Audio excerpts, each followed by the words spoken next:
भाई काफ़ी लोगों के कमेंट आ रहे थे कि दुकान में वास्तु दोष का क्या प्रभाव पड़ता है ना। या सर आप मेरे को ये बता दीजिए कि काउंटर कहाँ रखें, किस दिशा में काउंटर रखें, या दुकान लें तो दुकान का शटर किस दिशा में होना चाहिए, है ना।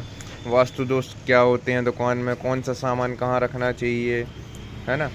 ये सब चीज़ें आदमी कमेंट में मेरे से पूछ रहे थे, तो आज मैं उनके लिए प्रॉपर वीडियो बना के बता देता हूँ कि क्या वाकई में दुकान में वास्तु दोष या वास्तु का कोई प्रभाव पड़ता है, या काउंटर कहीं किसी स्पेसिफिक जगह रखना ज़रूरी है ना।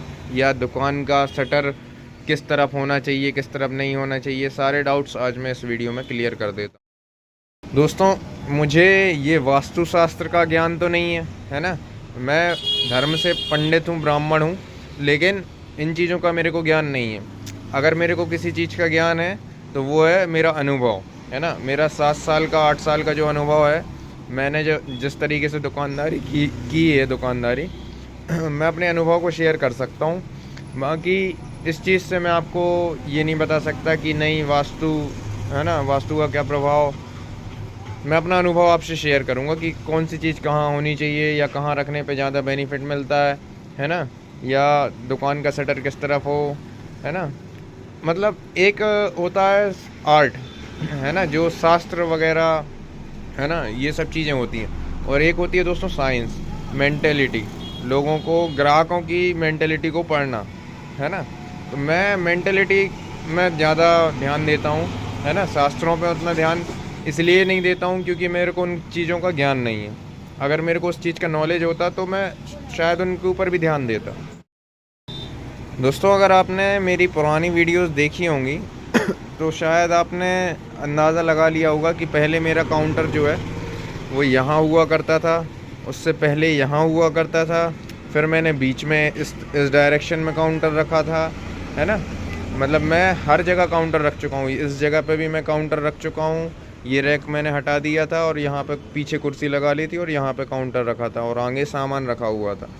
तो मैंने लगभग हर जगह अपनी दुकान का काउंटर लगा के देख लिया, लेकिन मेरे को सबसे अच्छे रिज़ल्ट जो मिले हैं वो इस पोजीशन पे मिले हैं। वो या तो अब इसे शास्त्र कहो क्योंकि ये पूर्व दिशा की ओर है ना।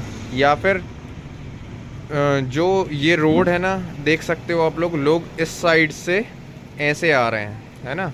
तो इस साइड से इस तरफ आने वाले की नज़र पहले यहाँ पर पड़ेगी, है ना कि यहाँ पर पड़ेगी।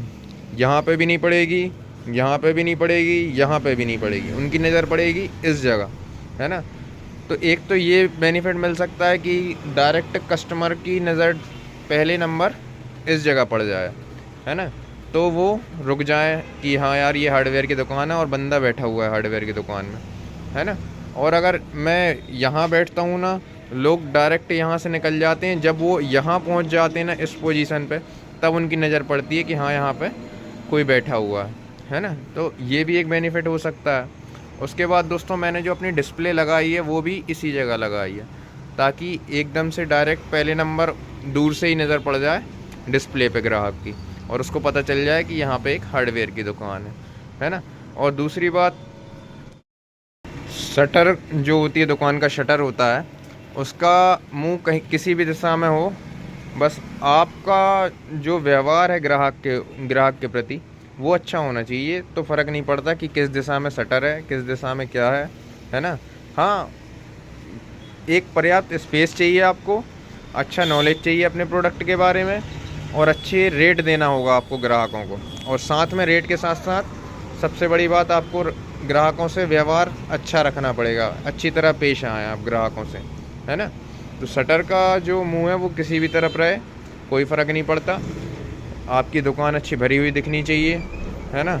और हर एक सामान आपके पास अवेलेबल हो। शुरुआत में अगर आपके पास सामान ज़्यादा नहीं है तो कोई बात नहीं, लेकिन धीरे धीरे बढ़ाएं उसे, है ना। ग्राहक मतलब लौटना नहीं चाहिए। अगर आपके पास 10 ग्राहक आ रहे दिन में, है ना, तो 10 में से एक आध दो ग्राहक लौट जाए तो कोई बात नहीं, लेकिन ये ना हो कि एक आध दो ग्राहक का सामान आपके पास मिल रहा है, बाकी के 8 ग्राहक लौट रहे हैं। हाँ, अगर शुरू में आपने स्टार्ट किया है तो बात अलग है। मैं ये भविष्य की बातें बता रहा हूँ, है ना, कि धीरे धीरे चल के आपको ये मेंटेन करना पड़ेगा। अब शुरुआत में तो जितना है उसी से काम चलाना पड़ेगा, उसमें अपन कुछ नहीं कर सकते, है ना। लेकिन धीरे धीरे करके सामान को बढ़ाएं, इस तरीके से आपकी ग्राहकी अच्छी हो जाएगी। अगर आपके पास सामान नहीं है, ग्राहक लौट रहे हैं, तो ये इसका ये मतलब नहीं है कि आपका वास्तुशास्त्र ख़राब है या प्रभाव पड़ रहा है वास्तु का, ये कोई बात नहीं होती है।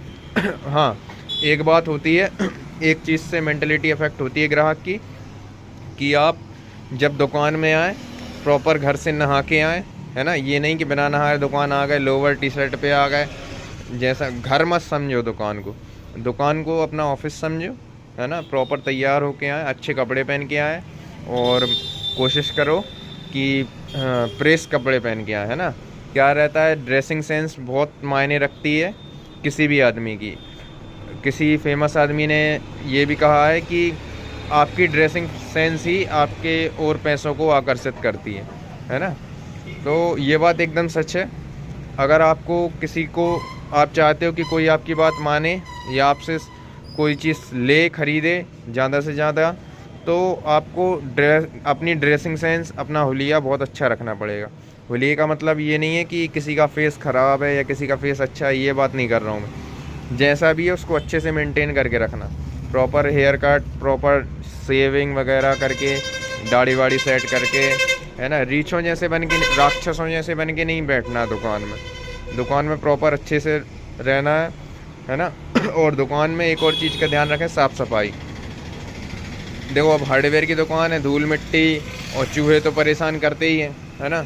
लेकिन महीने में एक दिन निकाल लें कोई भी, जिस दिन आपको साफ़ सफाई करनी है। जिस दिन भी आपको लगे कि हाँ दुकान अब थोड़ी गंदी सी दिख रही है, तो इसको प्रॉपर अच्छे से सामान को प्रॉपर जमा दें और साफ़ सफाई करें, है ना। झाड़ू पोंछा डेली होना चाहिए दुकान में, और हो सके तो गंगा जल या कोई भी जल, नर्मदा जल, कोई भी जल का छिड़काव करें।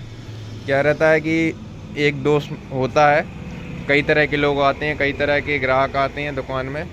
माना कि हर ग्राहक भगवान होता है, लेकिन उनमें जो दोष होते हैं वो आपकी दुकान तक आते हैं, है ना। यहाँ तक आके ग्राहक खड़ा होता है, बाकायदा अंदर भी चला जाता है कभी कभार सामान देखने के लिए। तो इन चीज़ों से, देखो, मैं इन चीज़ों को डायरेक्ट मना नहीं करूँगा मानने से, क्योंकि ये चीज़ें होती हैं और मेरा अनुभव भी यही कहता है कि ये चीज़ें होती हैं, है ना। मैं मतलब दरिद्रता से अगर दुकान पे रहूँगा ना, तो मेरी सेल अपने आप घट जाती है, मेरा ये अनुभव है। और अगर मैं अच्छे से प्रॉपर हर चीज़ मेंटेन करके, है ना, ख़ुद को मेंटेन करके और दुकान की साफ़ सफाई रख के अगर मैं बैठता हूँ ना, तो मेरी सेल अपने आप बढ़ती है और मेरे को भी बैठने में अच्छा लगता है कि हाँ यार, ये मेरी दुकान है, साफ़ सफाई है ना। मेरा भी सारा दिन मूड अच्छा रहता है। अब कई लोग ऐसे होते हैं कि दुकान में चूहा मर गया, है ना, उनको बसा रहा, उनको बास आ रही है, उस चीज़ की स्मेल आ रही है, वो स्मेल सह रहे हैं, लेकिन चूहे को उठा के फेंक नहीं रहे, ढूंढ नहीं रहे चूहे को। तो इस तरीके से अगर दुकान में बैठोगे तो कैसे काम चलेगा। ग्राहक आ रहा, ग्राहक भी खड़ा हो रहा, तो उससे 2 मिनट खड़ा नहीं हुआ जा रहा, है ना, कि यार चूहे की स्मेल आ रही है। तो ये चीज़ें अच्छी नहीं होती। हमेशा दुकान में खुशबू रहे, लाइटनिंग रहे। आप देख सकते हो, मैं माला वगैरह टांगे रहता हूँ दुकान में ग्राहकों को आकर्षित करने के लिए, है ना, कि अलग से ही दुकान लगती है कि हाँ, कोई दुकानदार काफ़ी अच्छे से मेंटेन किया है दुकान को। हाँ, अब सामान ऐसा रहता है दोस्तों कि वो जमाना थोड़ी मुश्किल रहता है, अपन को एक के ऊपर एक आइटम रखना पड़ता है, लेकिन जो फ्रंट का एरिया है आपका, उसको बेहतर तरीके से जमा के रखें। हर एक चीज़ को इस तरीके से जमाएं कि ज़्यादा से ज़्यादा चीज़ों पर ग्राहक की नज़र पड़े, है ना। ये चीज़ें बहुत मायने रखती हैं। और बाकी अगर आपके और कोई क्वेश्चन हो और कोई आपको डाउट हो तो आप लोग पूछ सकते हो। धन्यवाद। वीडियो अच्छी लगे तो लाइक करें, सब्सक्राइब करें। एक बात बताना भूल गया दोस्तों, ये जो सामने का एरिया रहता है ना दुकान के सामने, ये हमेशा साफ़ रहना चाहिए, है ना। यहाँ पे कचरा नहीं होना चाहिए। आप लोग मेरा देख सकते हो, यहाँ जब मैं आता हूँ ना, तो कचड़ा ही कचड़ा रहता है। और मैं आके प्रॉपर पूरी, जहाँ तक ये गीला पड़ा हुआ ना, ये मैंने तराई की हुई है ना, पानी छिड़का हुआ है। मैं इसको डेली झाड़ता हूँ और बड़े बड़े पत्थर को अलग कर देता हूँ। ये वाले पत्थर इसीलिए अलग नहीं किए क्योंकि यहाँ पे एक पाइप लगना है, तो उसके काम के पत्थर है। बाकी बड़े बड़े पत्थर इकट्ठे हो जाते हैं रोड के, है ना, वाहनों के साथ आ जाते हैं, वो अलग करके, सारा कचड़ा अलग करके, कचड़े को सही जगह फेंकवा के और साफ़ सफाई मेंटेन करके रखना पड़ता है, क्योंकि ग्राहक कभी भी बेकार कचरे वाले एरिया में नहीं आते, है ना। इस बात का ध्यान रखें आप लोग। आप भी कहीं ख़रीदी करने जाते हो तो आप देखते हो कि साफ़ सफाई किस जगह है ना, चाहे वो कोई भी चीज़ ख़रीदने जाओ। तो इन चीज़ों का बस ध्यान रखें, है ना। बाकी सारी चीज़ें भगवान के ऊपर छोड़ें।